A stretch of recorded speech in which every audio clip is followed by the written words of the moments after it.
Një situatë as pak e zakontë ka ndodhur prajmin e së martës, ku një surprizë e organizuar nga vëllai i madh rezultoi të mos ishte dhe aq e këndshme.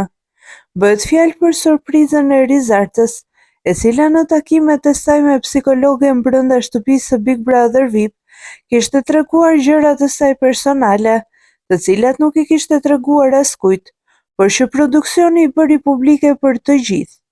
Rizarta e vënë në siklet tha se kjo ishte e padrejtë, se këto i kishte diskutuar me psikologen dhe nuk duheshin bërë publike.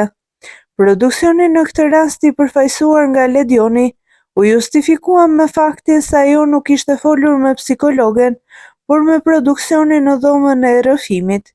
Ledioni u mundua ta justifikojë, pasi kjo është një nga shkeljet kryesore të patentës së Big Brother VIP Albania dhe ata me këtë gabim dhe disa të tjera rrezikojnë të humbasin patentën e të mbyllet Big Brother VIP.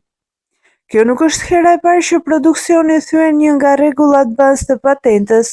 Kujtojmë se një tjetër rregull i thyer ishte edhe rikthimi i banorëve të eliminuar me zarftëzi.